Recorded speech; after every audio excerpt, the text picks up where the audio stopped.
Hello, hello, hello. Let's do a Monday Reads for June the 28th, 2021. A heat wave edition. That's why there was no Sunday Reads yesterday. It's just I was sheltering in place. The really good news being we have an air conditioner in our bedroom, and we're doing that now. Don't laugh at me, all you people who are actually suffering under a heat wave. For us, heat wave in Victoria, BC, is like 32, 35 degrees. I don't know. I think the little thermometer inside the house is saying like 90s or something like that because we're inside where it's apparently using a different kind of measuring thing. But that said, other than that, in a week, I got my second shot for the COVID vaccination, which hooray, hooray! That's really good. Got that done, which is good because actually I got that on Saturday, and then on Sunday, because of the heat, they had shut things down. So I'm glad I decided I would get the shot and then go to work and kind of tough it through work, and then I'd have these 2 days off if I felt the headache or extreme soreness or anything like that. So felt a little bit of soreness, much basically enough to be a whiny baby, but I'm a whiny baby. So yes, that was good to get that done, and yeah, I guess I got that done just in time, or else I would have had to reschedule.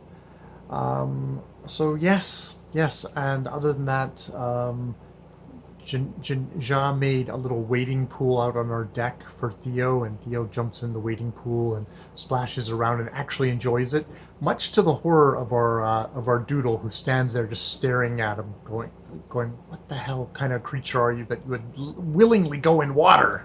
Oh my God, not a water dog, our doodle Shira." All right, with that preamble out of the way, let's talk about the books.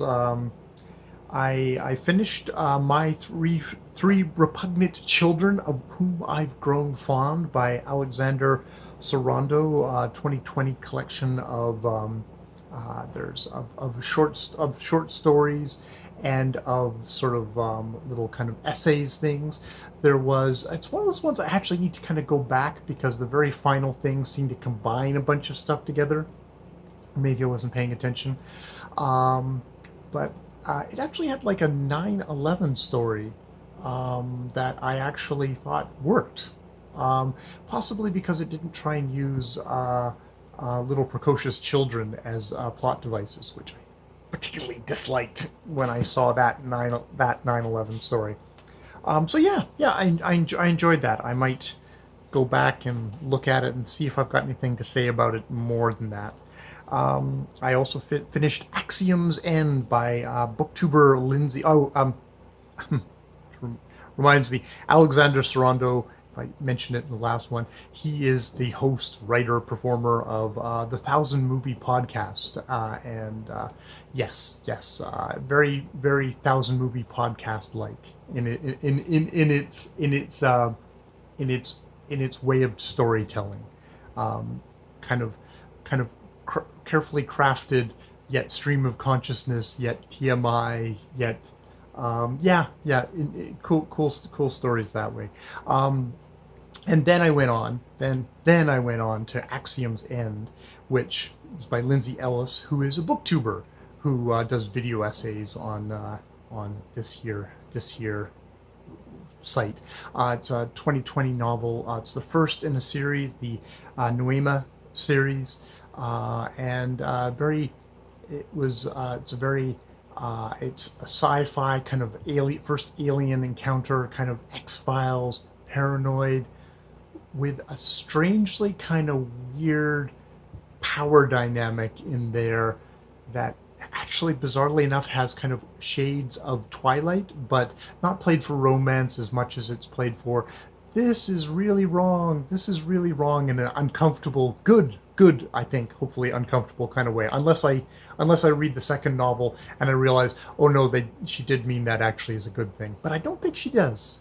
But that's probably what will lead me on to read the next one. It's like, this seems deeply the core relationship between Cora and the other main character seems really wrong, really kind of uncomfortable, almost in like an Octavia E. Butler kind of way. Um, not not as Octavia E. Butler could really do wrong, in a uncomfortable kind of questioning kind of way. Lindsay Ellis is definitely kind of tapped into something there. So I will be interested in checking out her next book. As with continuing books, unsurprisingly, my continuing book is A Constellation of Vital Phenomenon by Anthony Mera, which, over the hot days that we've had for the last while, I've been reading this. I've been reading this during the day on the couch under kind of the bright light, and hadn't been able to do that for the last good couple of days. Before that, I had actually been able to kind of start getting little chunks off, hovering in on the halfway point. I'd been able to get kind of chunks of it done, but the last while, there's been nothing because it has just been so hot that the only place I'm doing any reading is in the bedroom, which just does not have the light. So that's all ebook or lying under the air conditioner, trying to cool down and listening to audiobook. Which leads me on to the audiobook that I picked up from the library, which is Network Effect, which is number 5 in the Murderbot Diaries series by Martha Wells.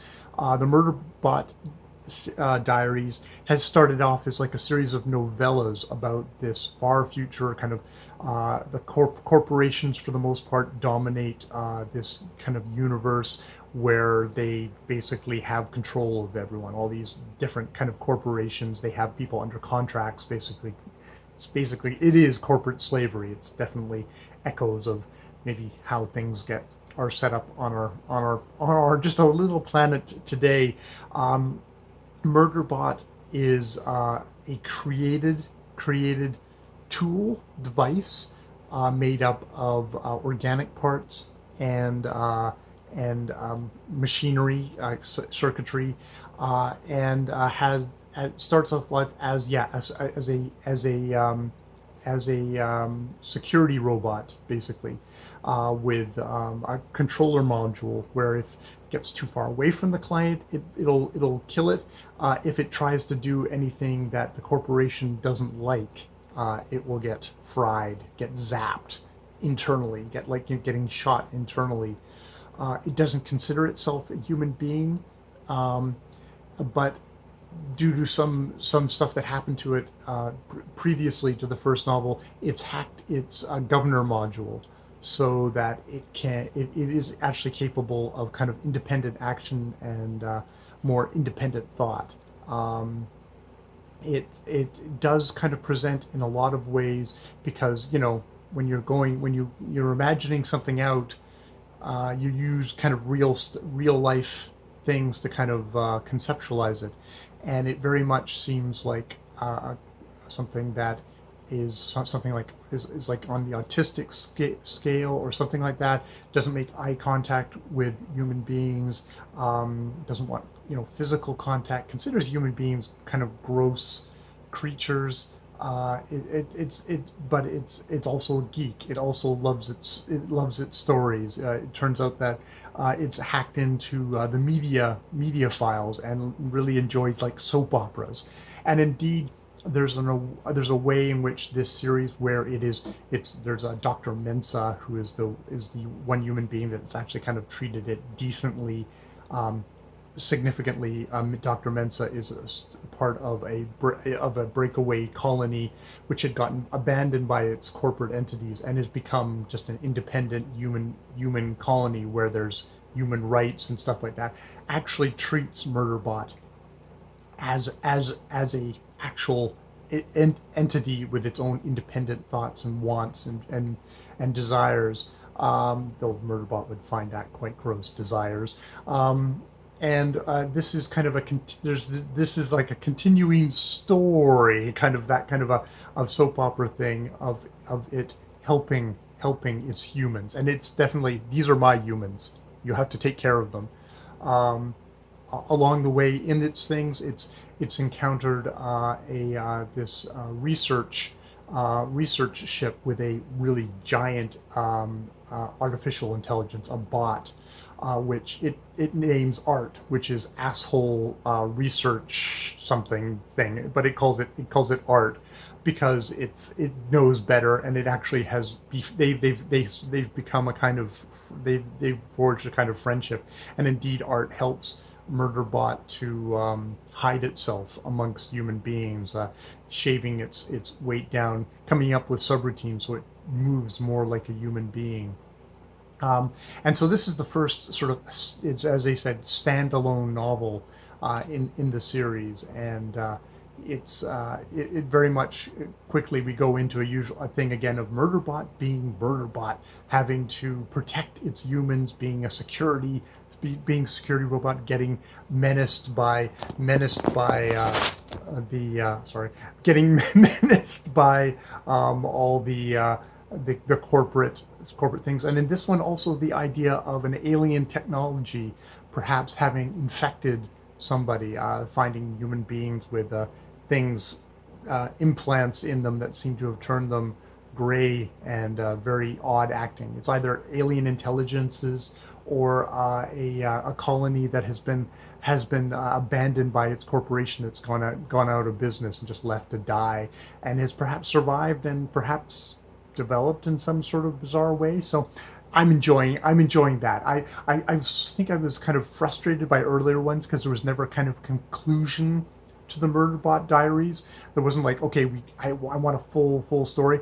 But in a lot of ways, this is very much like a soap opera, much more toned down with Murderbot at the center going, gross human emotions. We're not going to get melodrama here. We're going to get much more of kind of autistic geek kind of centered hero here.